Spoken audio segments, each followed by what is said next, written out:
Baby shark doo doo doo doo doo doo. Welcome back to Funny in Theory, a St. Paul Saints podcast about the shenanigans and the fun and the planning and the madness that goes on in between innings here at CHS Field during a St. Paul Saints baseball game. My name is Joshua Will. I am the entertainment director with the St. Paul Saints. And I am Skare Bailey, the director of marketing and promotions for the Saints. Welcome back.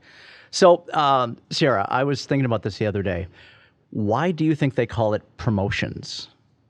A lot of people will say, I like those skits. I like that stuff you do, but we call it bits. It's been called other things as well. That's true, because when people call in to reserve, they say the activities on the field and call it a promotion. They're like, well, what's a promotion? I'm interested in that. It's the same thing you were just talking about. But why do you think we use the term promotion?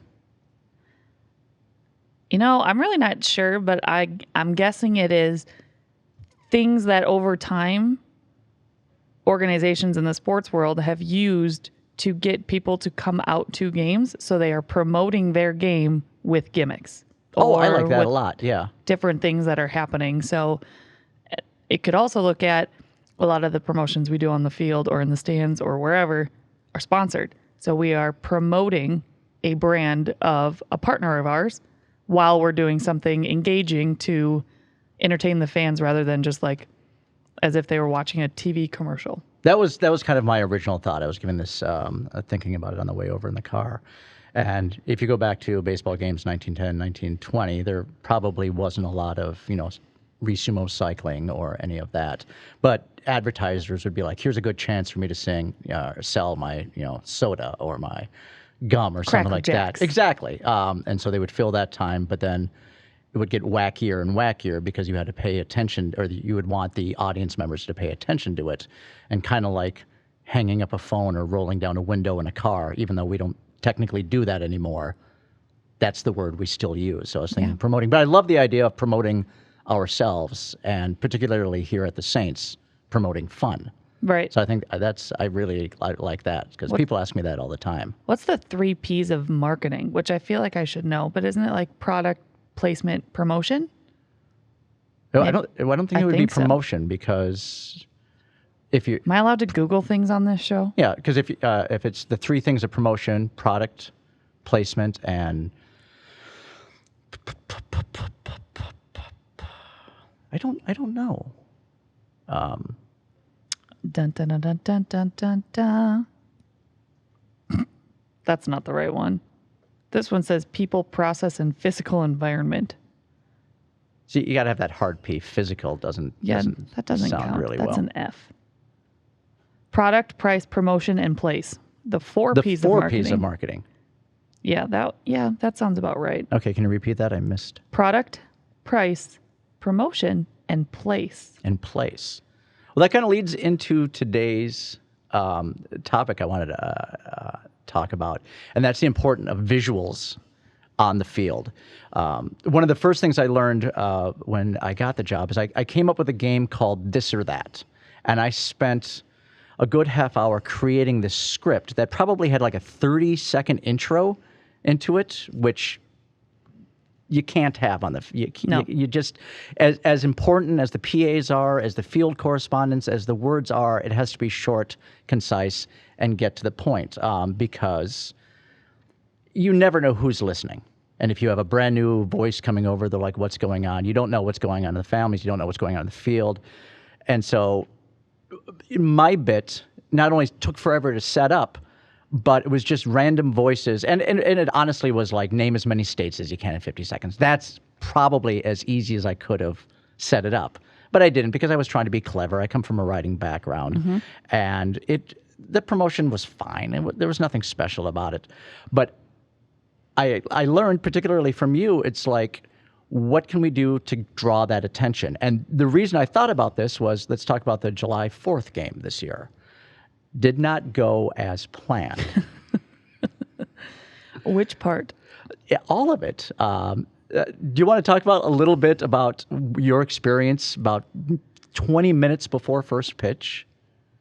Oh, when the sound went out. Man, I forgot about that. I Yeah. was thinking about the fires that were started by the fireworks after the game. That's why there was a delay. Did you know that? I did not know that. Yes. All right. So there was multiple things that happened that night. There were, so yes, multiple things. So but we carried on. We did what we did. People had an amazing experience.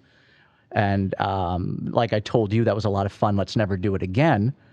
But 20 minutes before first pitch, and we're talking probably the largest crowd we've had in a year and a half. Oh, not probably. It was. For sure it was. And that's the moment of my life that I realized, you always think this when you're a kid. Would you rather? That's when I realized I would rather be blind than lose my sound, because we lost sound and it was awful. We had to mime everything. And when we say we lost sound, we're not just talking about the PA's mics. We're talking about all sound. Music, mics. Anything coming through the speakers. Yeah. It was So we had a crowd of about 8,500, do you think? over 9,000. Over 9,000, okay. So I kind of have half the facts for that, and that's why we have this podcast, and we check in with each other. And so it was in the middle of one of the starting lineups too, wasn't it? It was it was Nope, I I'm wrong again. remember this because we were about to do a first pitch. And so we had to do with Dr. Chuck Ells from 45 TV. Correct. He got to go out and do a first pitch with zero introduction, zero context as to why he was standing out on the field. But majority of people realize first pitches happen before games. So he just threw up his arms, walked out, threw a pitch, walked back in. People cheered. Great. And then it comes time to announcing the players to the field. Did Lee scream every name one by one? I think he did. And it's really funny as you're saying this, because I actually caught that first pitch, but I totally forgot about that. Yep. And in a previous life, I used to teach improvisation, and I did theater. And what I would always tell people is the best scenes, the best sketches, the best whatever, even are those you don't remember because you're in the moment.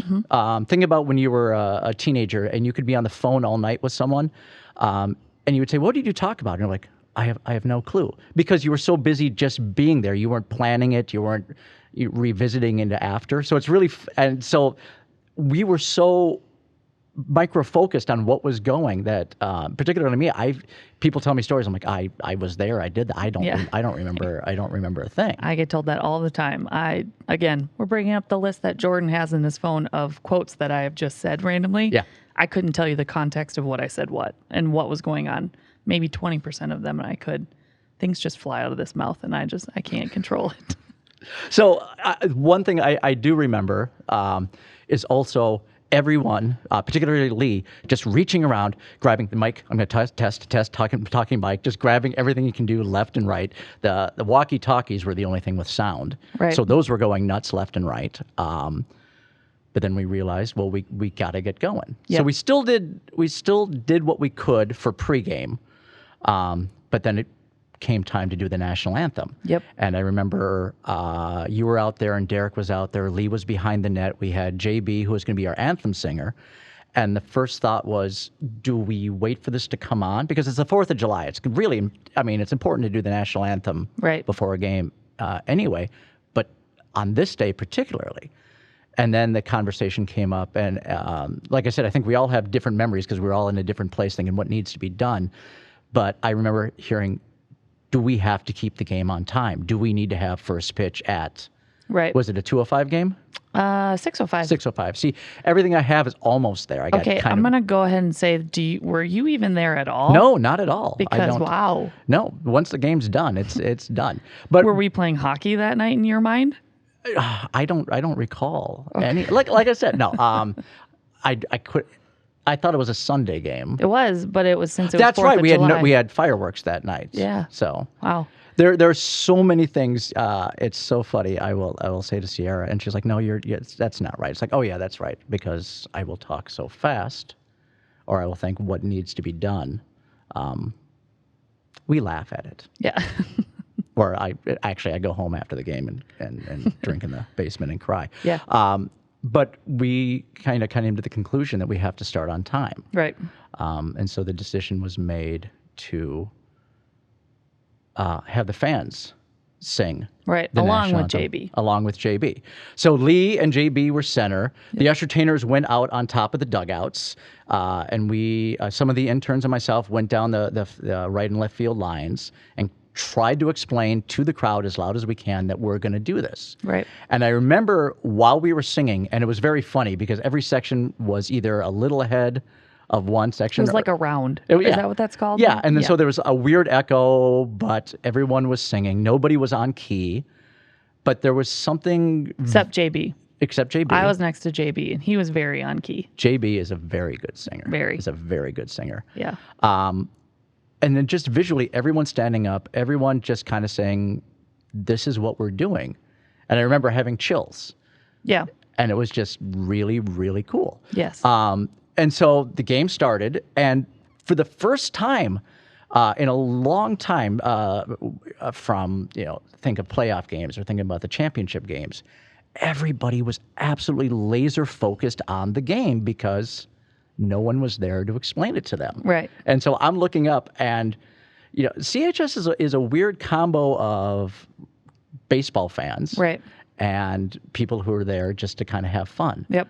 But even the parents with little kids are just staring at the field. Yep. And it was a eerily quiet game. Yeah. But I remember and it was very surreal, but really serene and quite beautiful, actually. Right. But then we had to do our promos. Yes, we just did. We did. Didn't even have to talk about it. But the big video board in center field was working. Mm-hmm. And so I think one of the first actual game promos was Cub Chuck. The first one was Sun Country, Get to Going. I remember that. See, I don't know anything. But I know Cub Chuck went on because when it was done, I was walking back to promo and I heard Nerd screaming at, the two sections that could hear him. That game was brought to you by Cub. And I was like, well, still getting their same kind of branding, I guess. That's a good way to go about it. But. And then Derek Scherer had come up to me before the game and he said, go get some lineups. So we sent the usher-tainers out who were basically calling old school, like coming up to bat right now. Yeah. I mean, people could see it on the screen. Yep. But they were actually play-by-play announcers throughout the game as well, which I thought was really fun. Yes. But they're after 3 innings, they're like, can we stop? Our voices are beginning to hurt. Yes. That reminds me back at Midway when I was an intern, the video board went out. It went out a lot of times. But when it would go out, us game day interns would have to go up behind center field and stand up on some ledge. And then for balls and strikes, if you had the big oversized punching boxing glove, you were a strike because there's 2 of those. And we had something else for balls. So people could see over the wall just coming up different things. So they would know, the count is 1-1 because the scoreboard was out. But that's they would really know cool. What the count was. Yeah. Wasn't there, but I have this picture in my mind of exactly what it looked like. And again, going It back. looks stupid. But I mean, we tried. But that's exactly it. But it's I actually think it sounds amazing because it's just such a great visual. And Right. again, giving that experience to a fan and say, this is what happened to me. This was my story at a Saints game. I think if anything, it just proves no matter what, we are dedicated. We are dedicated to get it done no matter how we have to get it done. Nothing stopping working here is going to stop us from doing our show. The one thing that I've heard this year that I haven't heard in the past, and maybe because now we're a AAA affiliate and people haven't seen what we do, is our contestants will look at, I carry around a clipboard, you carry around a piece of paper folded in your back pocket, saying Progami, it's what I call it. Progami? Actually, promogami. Promogami. Yep. Because there's a special way to fold it. Yes, so you can just see the innings. Yep. Gotcha. Mm-hmm. And it is actually a process. I see you at the end of every meeting, just one side. Crisp. And then by the 3rd inning, I've lost the cheat. And then I just go up to people and ask, what's next? This year, I've lost so many pens. I don't really need a pen, but I need to do that click, click, click, click. And I just need something to, what do they call Fidget it? with? Yeah, so a fidget spinner type thing. Yeah. Do you have ADHD? No, I'm just, it's anxious. I'm anxious is exactly how it comes down. How many people have told me, well, there's a lot of planning going into this. This is more than I thought. I'm like, yes, but that's the good thing. If you didn't know what we were doing, you would think that this all happens magically, but it doesn't. The amount of pre-planning, and we're not patting ourselves on the back. It's really cool to hear, oh, you guys, just when that realization of like, this doesn't just happen. Right. Both physically and mentally going into a game is absolutely amazing. Absolutely. This year, we came up with a new promotion called The Miracle of Birth. And visually, one of my favorite new promos. Right. Because it is so ridiculous. Some people could get offended by it, and I'll have you describe it, but they can't get offended by it because of how ridiculous it is. Right. That we're not taking it seriously, but we're still doing, I don't say what the client asked. They just wanted us to promote the birth center, but... Right. Well, it's for Regions. They used to have the bed race. And I mean... Regions is a hospital here in Minneapolis, St. Paul, in case you're listening in Iowa. Yeah. Sure. Let's be real. We're gonna go big. We're gonna go Nebraska. And we had the dummies, and those dummies were flown all over the place, and they're technically injured dummies, but representing real bodies. There was one time where we did try to use real bodies instead of dummies. Okay.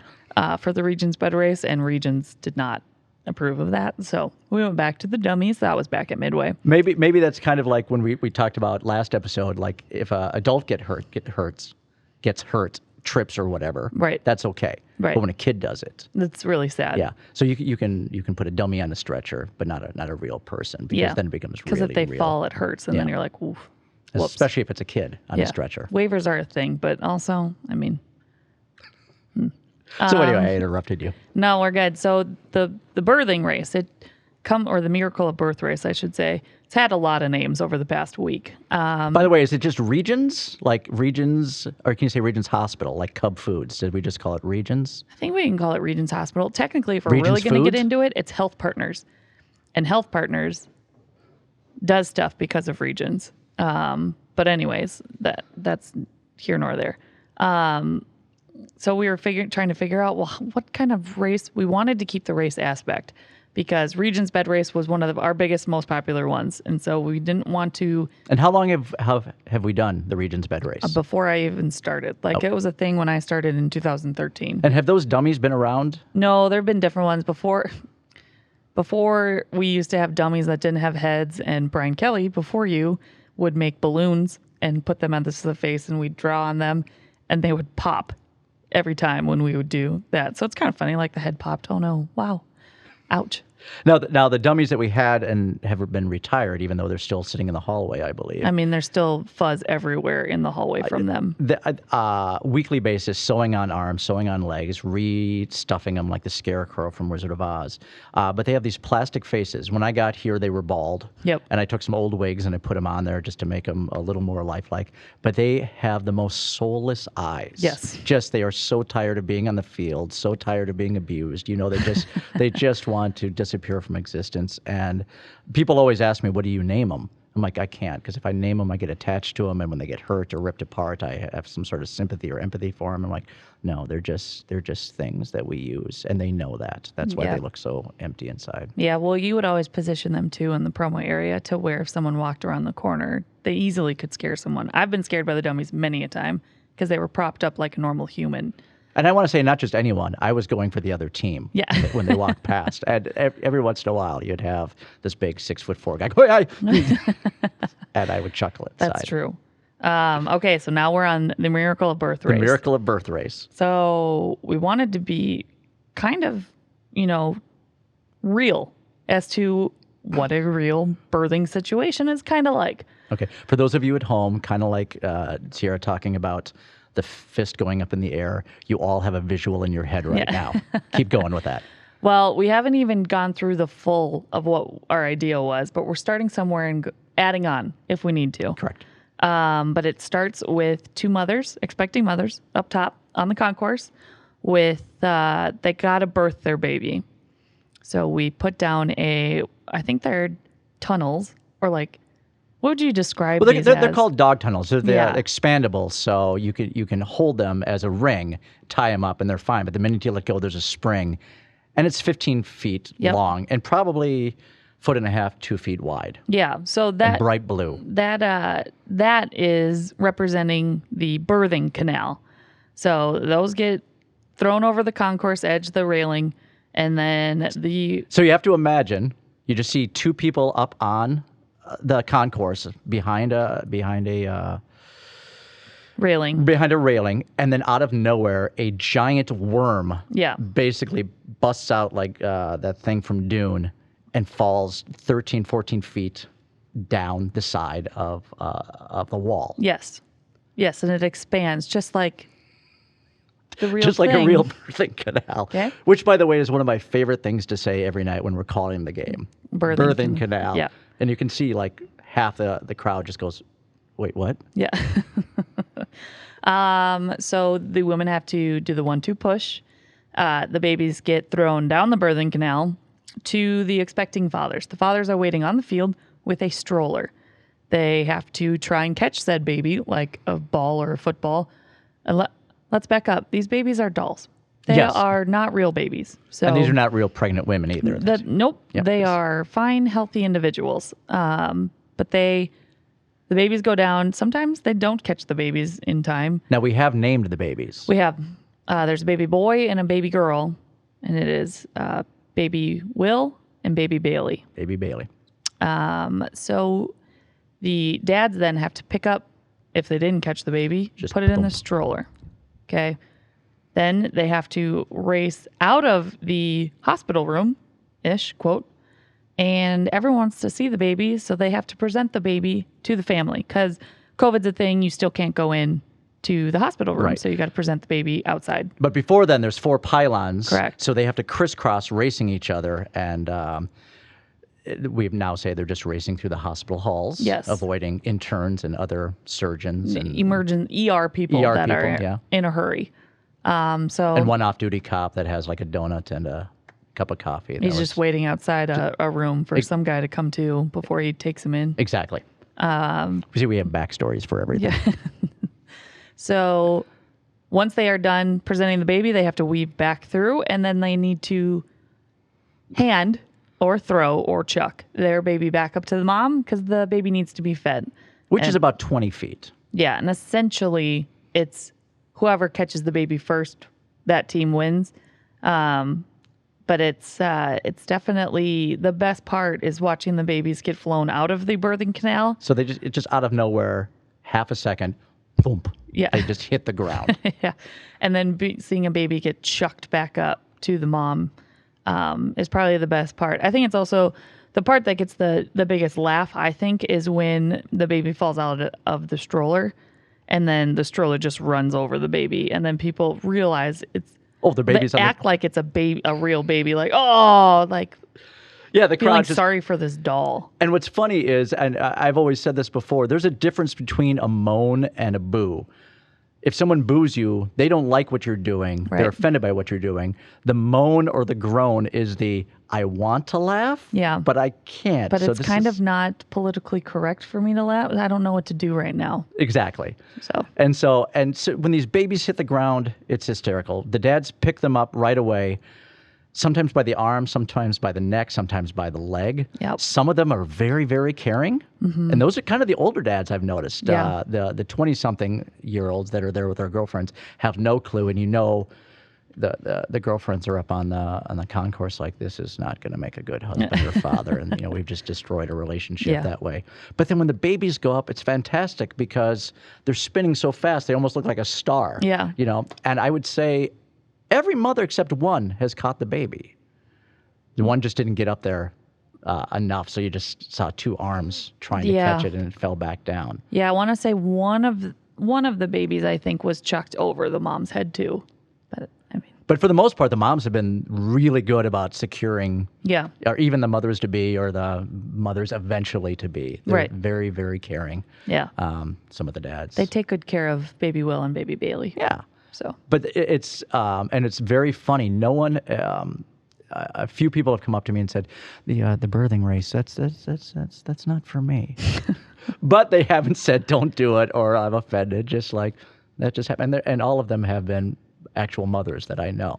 Like, oh yeah. really? Yeah. Yeah. I still think we're gonna need some tweaks on it, but it's starting there. Yeah. It's gonna get better. Now, there are some things we kind of either are postponing doing, like throwing a bucket of water down with the babies. Yep. Water broke. Water broke. Maybe popping a water balloon over someone's head. The other was the umbilical cord, because we thought giving contestants scissors to run with would probably be a bad idea. Yeah, or might just gross some people out. I don't know. Maybe. One of my favorite things that happened, and sometimes I don't see it because I'm racing off the field, is the interns don't bring the chutes back up. They don't. Correct. They just drop them. Yep. So now you just have this large blue tube. I just like I'm inseminating a cow. I throw my arm up the birthing canal and I let them drop right on my arm, and then I have them on my shoulders and run off. That is just, okay. I got to take a look for that next time. And it's very funny that you say cow, because have you ever seen a cow give birth? No. Every time I'm at the state fair, when I used to go with friends before we used to work the state fair at the Saints booth, they'd always want to go in the CHS Miracle of Birth, and I refused. I don't need to see that. It's not happening. I mean, if you're there, people will say it's magical and it's beautiful. It's not. Yeah. It's so when cows give birth, and I'm not a farmer by any means, they do it standing up. And so this calf comes out in this large blue bubble, basically, almost like a giant stress ball, and it falls 2-3 feet to the ground, just thump. And that's kind of how the babies come out. Bro, no. Why? I don't know. No. It's just welcome to the world, kid. Yeah. You know, Cow. kid, get ready. And so visually, it's fantastic. One of my other. Now I gotta Google it. Yeah. I don't want to, but I have to. This is reminding me of. It doesn't make this sound, you know. Gross. Oh man. Does it burst when it hits the ground? It's not like a soap bubble or a water balloon. It just kind of hits, and I don't know if they have to break it open, or if the cow bites it, or if it comes apart, because it's the embryonic sac. I was telling you this story earlier this week about, like, my wife's water never broke, and they always had to pop it. And after the fact, they were like, "We're kind of hoping you delivered it." And if you ever seen a baby in an embryo sac, don't. It's just. It looks like an alien. Oh my God. Okay, well, we're talking I hate baseball. everything about this conversation. Let's talk about Resumo Cycling. Like I feel pain in my stomach and my toes right now. Like it went all the way down to my toes, thinking about all of this. The mother cow, ow. Yeah. Is that why they're called cows? Because ow? Ow. Cow. Wow, this is new world for me. In the corner, can we just put a video of a cow giving birth? It is disturbing, because it is blue and veiny. And let's move on. Let's move on. Remember, I'm so uncomfortable right now. The name of this particular episode is called Visuals. Oh, but the visual in here right now. It's Okay, let's talk about something else. Okay, baby chicks coming out of an egg. That's cute. Sure. Yeah. Sure. Let's just think about that for a while. Are they wet? They're wet. Oh. No, just like a cartoon egg. Or like, okay, let's go even, remember the dinosaur from Jurassic Park? I'm sorry, was this on episode on visuals or birth of all animals? Of all animals. Oh, okay. Continue to tell me how different animals are born and birthed. I'm trying to get you to visualize something besides a large blue sack. Okay, then why do we have to keep talking about births? Why don't you talk about like ice cream or something completely different on the subject? Some of my favorite on-field promos have been eating contests. You like that segue? Okay, yeah. Yeah.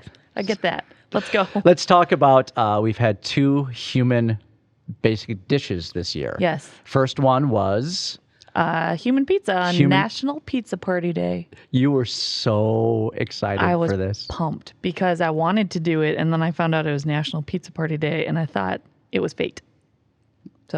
So what we did is we got a kiddie pool. We put one of those tortilla blankets down as the crust for the pizza. Yep. We found a contestant.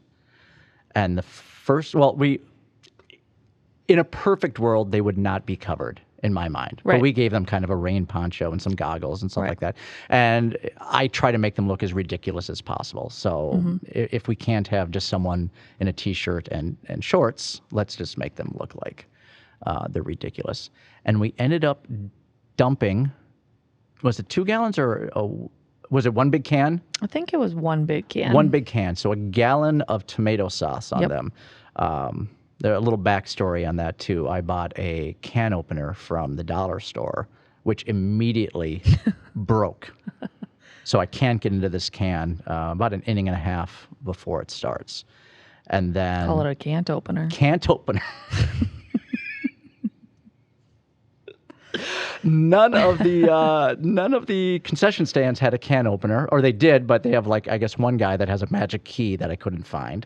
Okay. So I went down into groundskeeping to see what they had, and Marcus Campbell, who is a head groundskeeper, and I were opening it with a hammer and a screwdriver, and it just one of these were looking at each other like, this is not the best way to do this.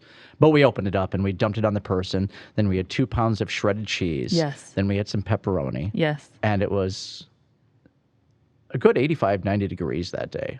Yeah, it was pretty. I remember it was a Friday night too. So we made a human personal pizza. Yes. And the second one was was it National Sunday Day, or were we just... I think it was 4th of July. 4th of July, that's right. And what goes better on 4th of July than ice cream sundaes? Yes, correct. I'm really surprised you didn't remember that it was on 4th of July. And so I was thinking about visuals and the 4th of July. That's what made me think of this whole thing to begin with. Also, a friend of mine was there on that day, so he was our contestant. So that's... Yes. But again, kind of rolling with the punches, I didn't know how we were going to set this up, but I remember saying, along with the sound, the freezers went out and all our ice cream melted. So we need some sort of base for this ice cream sundae. Which, fun fact, that actually happened a day or two before. The freezers went out? Yep. What, did we lose anything? Ice cream. Ice cream, okay. Yeah. So everything kind of ties in lovely. So my buddy Todd was in there, and he was all... made up with ponchos, and we put a garbage bag over his legs, and he had goggles on. And we started with just a little bit of Hershey syrup. Mm-hmm. But that, when you try to squeeze a bottle, you're only going to get a little bit out. And that, I believe you had that. So we took the top off and then just dumped the entire thing over his head. Yep. But even that wasn't enough. So we had another gallon, which, by the way, we get all our food at Cub. Oh, okay. Very nice. I thought you used the dollar store. No, not for those gallon things. Okay. And luckily, they always have things like giant things of canned corn or giant things of tomato sauce, and they had, in this case, chocolate pudding. So I watered it down so it came out nice. That's pretty much what I did pregame, is I watered down pudding. And then we put sprinkles, and we had a couple kids Your out there. nickname in high school? Sprinkles? No, watered down pudding. Watered down pudding. So Sprinkles is my nickname now. And That was college. We don't talk about that period of time at college. Kids with whipped cream cans who are more interested in throwing the whipped cream in their mouth than on Todd. But again, a funny visual if you're looking up and you just see 3 kids ignoring this grown man covered in chocolate in center field. Right. And again, for the people at that game, I think there's a lot of, what are they doing? What's going on? But they're laughing at the same time. Right. But it's also I love watching you get so excited before, like, what's going to happen? How are we going to do this? Mm-hmm. And again, another one of things that always amazes me is how much time and effort we put into something, and the minute it's done, it's done. Yeah. We've moved on to the next thing. We're we don't sprinting to the really next. talk about it. This is probably the first time you and I have kind of mentioned it. Right. Since then. And just some other visuals right now. We do Cub Chuck.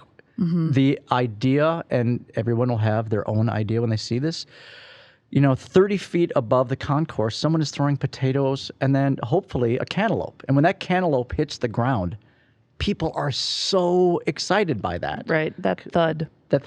And then you've got this beautiful piece of nature that's just a mess in a tenth of a second. It's so funny because we have to stop the traffic of flow of traffic. Yeah, that's the way you say it.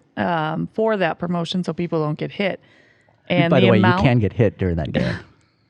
You can get hit. Potatoes bounce. Potatoes bounce. Just want you to know. I don't know if you know this, Potato, if you can get hit. Overheard at CHS Field. But yeah, our attempt is to not let anyone get hit. Sometimes things happen. And to let everyone know that this is going on. And the amount of people that are so mad at us for saying, hold up right there, 60 seconds, we just got to do a promotion really quick, and then you can come by. They're so upset. And then when it's over, and I'm picking up potatoes, and I look at everybody. Literally the second it's done, and we've got to clean the concourse because we have potatoes and melon everywhere. Right. Well, I say, thank you very much. We're all good. And of course, they bum rush everything, but they have. It's like the opening of a Walmart on Black Friday when they open the doors. People Yes. But the smiles on their faces are so large. It's like they went from being so mad that they can't get to their destination in 30 seconds to, well, that was really funny. Now I understand why I couldn't walk through because I probably would have gotten hit. But I'm still going to walk through. Yeah. Well, some people live their own world and their rules, sure. But as long as they know they can get hit by a potato. I don't know if you know this, but you can get hit by a potato. That's what we say to people as they walk by. And it's almost like we create this ring like Fight Club. Yes. Everyone's kind of on the outside, like what's going on, what's going on, what's going on. And yes. It's fun.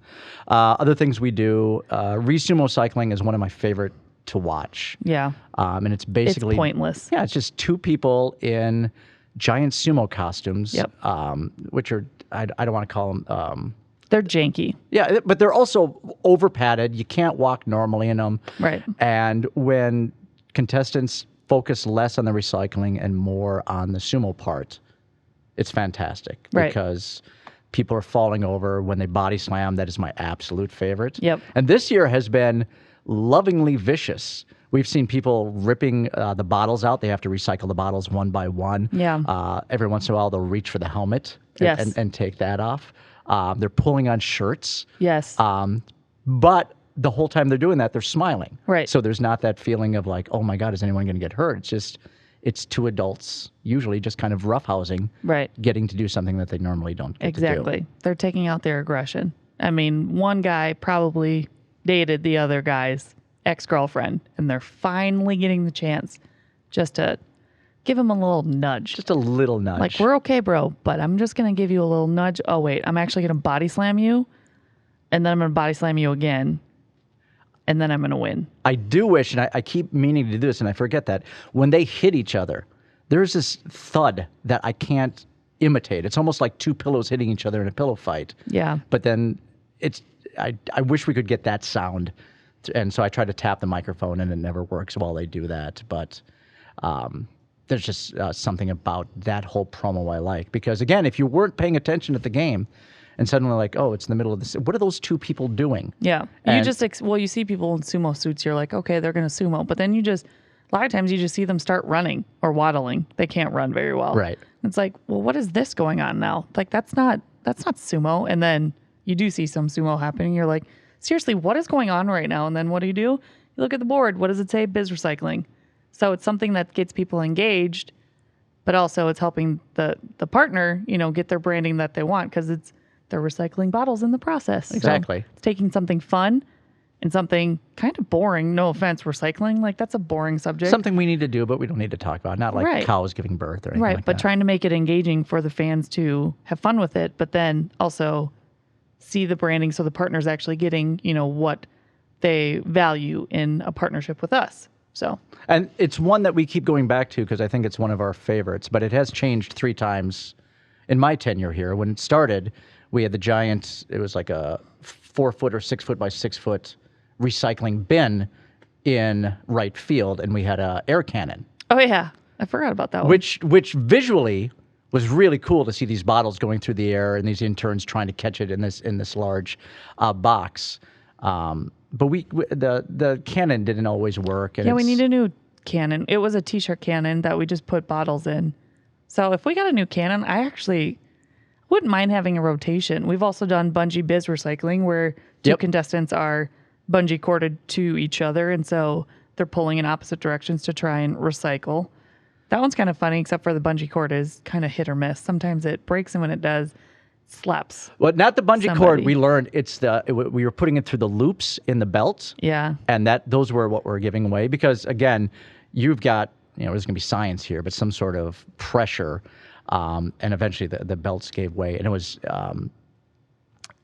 fun to do, but also it was one of those when it worked, it really, really worked. Yep. When it didn't, it was like, Wah, wah. yeah, because they would just kind of move in unison back and forth, and it Yep. was like, but going back to Midway Stadium, where the Saints played before they were here at CHS, or even before, say 2019 when I was here. What are some of your 2018? What are some of your favorite promos? Looking back visually, you thought this was really good. This was like some of my favorites. At Midway? At Midway, or even when we moved over to CHS 7 years ago. At Midway, there was one. It only happened 1 year. It was actually kind of dangerous. But it was Gander Mountain when that was still a thing, and it was skeet shooting. So either Lee or Halsey, Gander Mountain was a sporting goods store? kind of, Okay. like a rock climbing-ish type. Yeah. Okay. Like what's that C one? Carabiner? Nope. What's the name of the one? Cookie? Nope. The name of the store. Whatever. Cabela's? Yes. Okay. It's like that. Okay. Skeet shooting off of the dugout. So either Halsey or Lee, the PA announcers, would have to skeet shoot. And then we had two contestants in left field, down on the field, with fishing nets, and they had to try and catch them.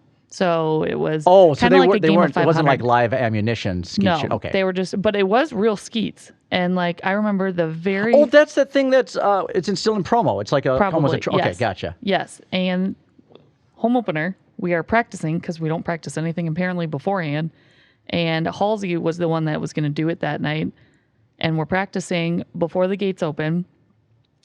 And he does his very first skeet shot goes, instead of going to left field, it goes directly left and like shatters into a wall that would have, if like... This is an actual clay Yes. pigeon skeet? If there was fans at the ballpark at the time, he would have hit many fans en route to get shattered against one of the concrete concourse walls.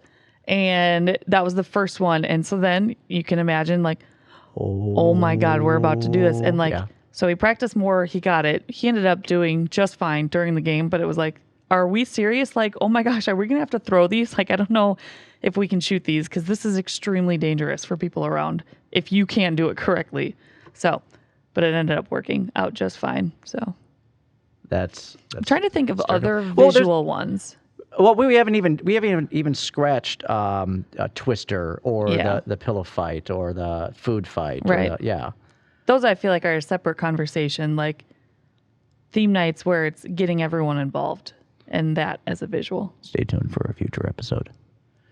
Is that even our segue out? I don't know. Jordan, where What are were we you on at? time?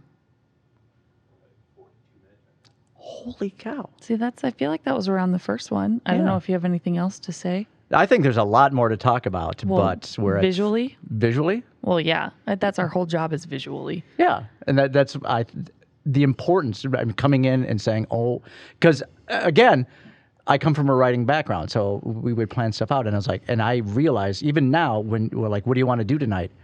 I have to say to myself, what looks good? Right. What looks good, and that's really, really important. We're only, we seat about 7,500. We can get a lot more in with the standing 7,210. tickets, and I said about, and Never have I ever been the person who fact checks the other person. Usually it's the other way around. So thank you for making me feel good about all this stuff. That's my job. That's my Okay. job. And I can't even imagine what it would be like in a 30, 40, 50,000 seat stadium. Right, like You a know, target field. Exactly. Right. But that's why what we do well, and why we're talking to you today. Yeah. Well, the ballpark is essentially, it's small and it's very tight knit, and it's like we want everyone to feel like they're engaged in everything that's going on, and that's why we use multiple areas of the ballpark too. And I love that you said that, because I had a family member come to the game last week, and they were like, never been to a game before, but they're like, there's always something going on. Yes. So even if the game is moving slow, and baseball sometimes moves slow, Sometimes, all the time. there's something going on that just kind of pushes, Right. pushes the energy. I wish I could say that it's all because of me and when I started here, but that's completely false. I can't stand still. So I like having things going on all the time, but it's been the Saints way for a while. And I think that's a great topic for another episode. I can't stand still. You can't stand still? No, it's just what goes wrong leading right up to, oh my God, are we going to get this done in time? Right. If we don't get it done in time, what are we going to do instead? Right. And so I think I've said this before. There's always it's a lovely little panic attacks all the time, but we get through it and it's fantastic. 90% of the time it has to do with an inflatable eyeball. 90% of the time. Mm-hmm. So on that fact, I'm going to say I'm Joshua Will. And I am Sierra Bailey. And thank you for listening to Funny in Theory, a Saints podcast. See ya. It's not strange, both things are rearranged, no one to blame. It's all for the fun of the game.